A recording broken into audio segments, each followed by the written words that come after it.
Let's check in with Joseph Lindsley in Ukraine. And Joe, I was thinking about you and very concerned when I heard that terrible news about the Russian rocket blast at that village cafe that killed at least 51 at this point. That's the number. And you talk a lot about spending time in cafes there. You can't be safe anywhere with the Russians attacking civilian targets, can you?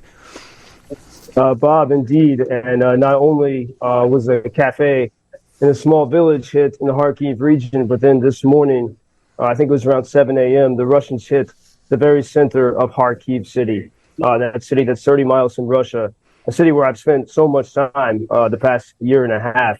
And it's very difficult. We see new, you think you can never get madder or sadder, and you reach new levels of that. And here right now, I don't know if you could maybe hear some of the background noise. I'm speaking to you from the Book Forum in Lviv. And there's people walking around me buying beautiful books in the Ukrainian language. And there's panel discussions about, everything's about victory. And, there's a heaviness here, even though we're so far away from Kharkiv because of what has happened in the past 24 hours there. But everyone keeps going because it's very necessary to have these conversations. I just attended a panel conversation with British journalist Peter Pomerantsev, and they were discussing the situation that is not often talked about, but the Ukrainian kids from occupied cities who've been deported into far eastern Russia, into Siberia, and re-educated and lost and disconnected from their parents. And so it was great to see foreigners, people from all over the world, here in a very serious way to find solutions and share strategies on how to fight this Russian behemoth. And so you see, you could say the little people of the world all united at events like this and at moments like this, while Russia continues its barbaric, its barbarism. And what we saw last night, for example, what happened yesterday in that village shook people so much that they even stopped playing music here in Lviv. Music is very important to Ukrainians. But there was a gathering in a cafe that was part of a grocery store in a little village outside of Kharkiv city, not far from where I spoke to you a few weeks ago, where my friends are rebuilding houses in formerly occupied, now liberated villages.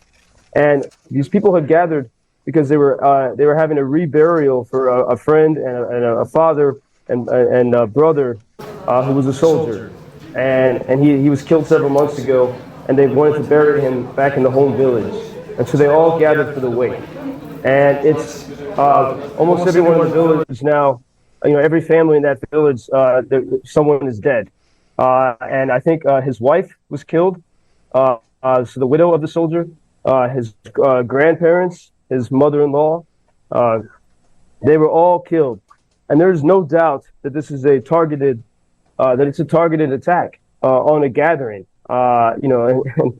It's directly waiting for the moment when all these people were assembled and then trying to annihilate them. There was a very difficult video I saw today of a pile of cell phones from the victims.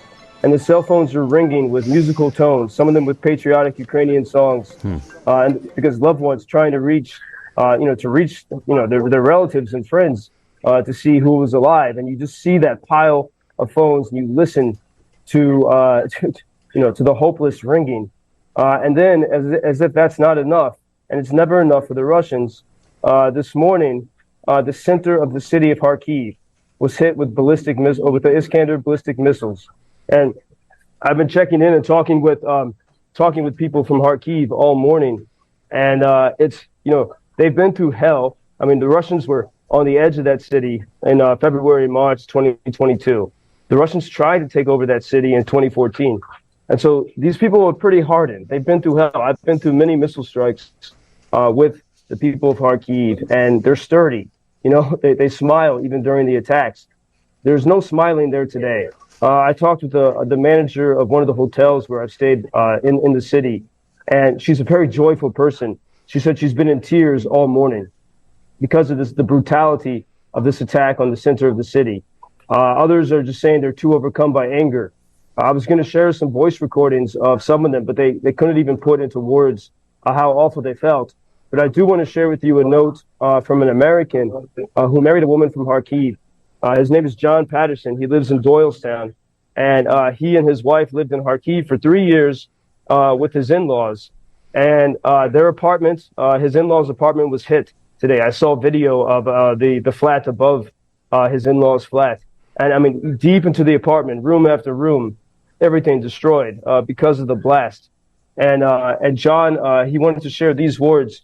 He said, "It was a terrible night as my wife Anya and I awoke at 3 a.m. to the sound of my mother-in-law Tetiana crying and knocking at our bedroom door here in safe Doylestown, Pennsylvania. Our dearest Tetiana, this is his mother-in-law who is now a refugee in the U.S. She delivered the news that a Russian missile had struck outside their Kharkiv apartment, causing heavy damage, including killing at least one resident. All Anya and I can think about, how is this happening in 2023? And how important is it that the USA provides the necessary military technology to prevent such attacks on civilians?" And I also spoke with a member of Ukrainian parliament, the Verkhovna Rada, the High Council. She represents Kharkiv, Maria Metsentseva. Also, always a cheerful person and just, very angry today. And she said Ukraine needs stronger air defense. Kyiv is protected, but Kharkiv, 30 miles from Russia, really needs the best technology in air defense, or is completely vulnerable to such attacks. After the attack on the village yesterday, not far from Kharkiv city, the White House press secretary, gave a nice statement saying we support Ukraine, but they never say victory. They never say we want victory quickly.